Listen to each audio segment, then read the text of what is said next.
you know how I like it, girl.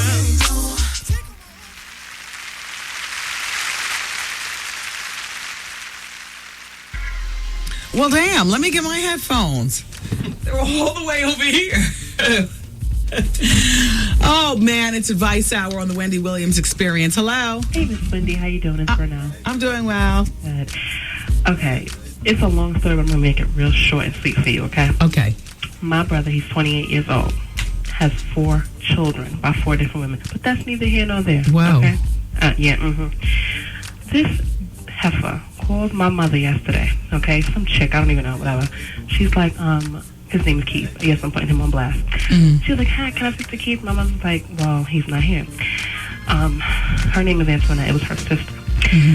Oh, well, he got my sister pregnant, and I want the money back for the abortion. I'm like, give me the phone. Give me the phone. Okay. So, I'm talking to her, and I'm like, well, honey, you know, how old are you? I'm 19. I said, okay. And you know him for how long?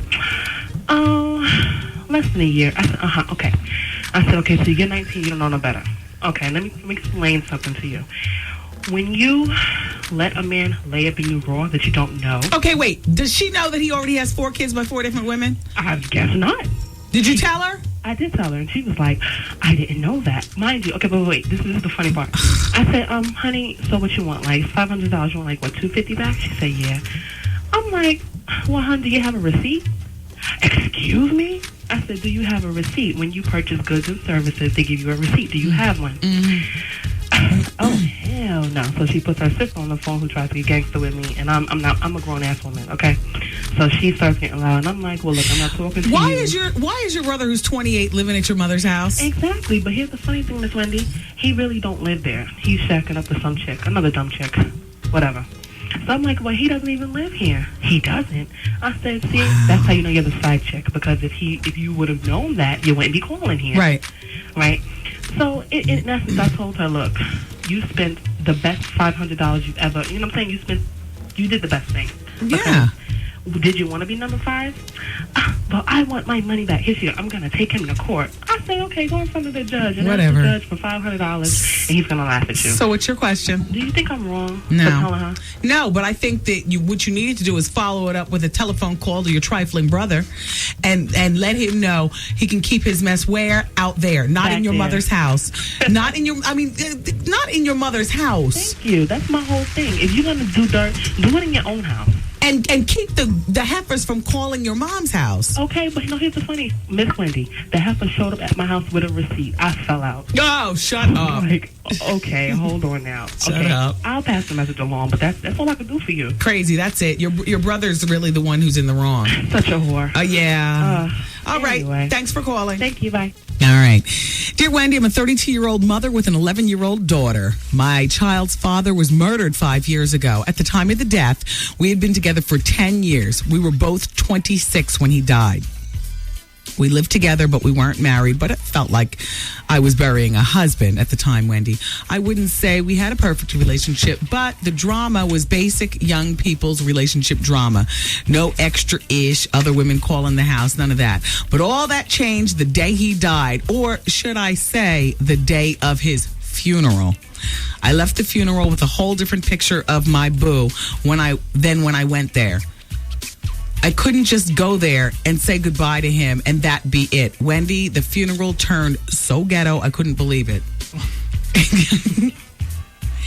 Anyway, to make a long story short, there's this girl saying that my boo was the father of her child, who has to be at least 6 years old now. Evidently, some of his family members heard this while he was alive, but they tell me that it was a case of her word against his.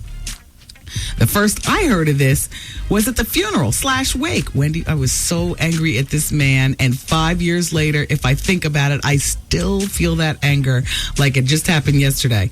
Wendy, I don't know this girl, but she lives in his family's neighborhood and they know her. She knows me, though, since she was one of those chicks that would smile in my face and screw my man behind my back. The whole time I was with him, the family comes to the house and she would be over there and nobody ever said a word.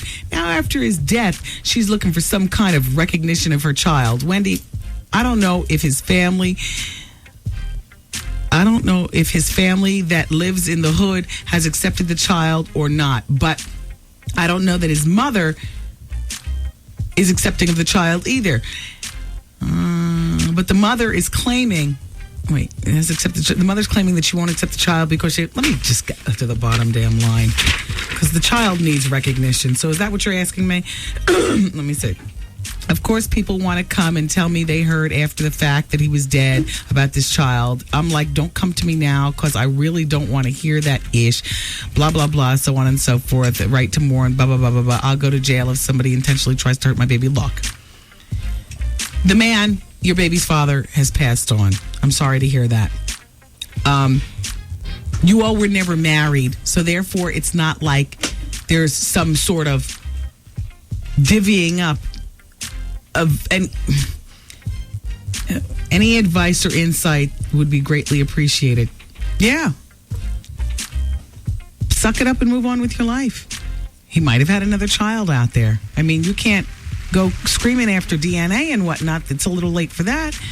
Just be sure that you do the best that you can for his legacy, which is your child. You don't have to deal with that other woman, except during major family events, where apparently you're going to have to deal with her.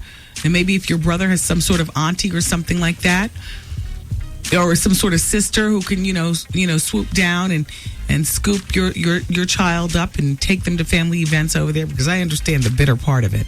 I totally understand that. I wouldn't be able to deal with it either, but it is what it is. I try to remove myself from the situation as much as possible while still letting my child get to know, that side of the family and all that mess going on over there. And there might be a possible step brother or sister. This girl's never had DNA. Would that be relevant to me? I'll be honest with you. No, it wouldn't. No, because that's like one of them strange cousins, and we all have them, cousins that we don't talk to. They might be your cousins, but and oh hell. So no, I wouldn't be pushing for any type of brother or sister place. Nope. I'd be moving on with my life. He passed. It's a clean break. That's all. I wouldn't be able to deal with it either. Oh, hell. And you find out about it while you're mourning over the casket and supposedly his family knew. F them all. You know what I mean? And damn him for being not forthright with you. It is what it is, though. You can't change it. It's done. It's Wendy, man. I have a boyfriend. I've been with him for maybe a little over 3 years. And he's just now telling me that he has a child out there somewhere that may be like 5 or 6 years old. The Wendy Williams Experience.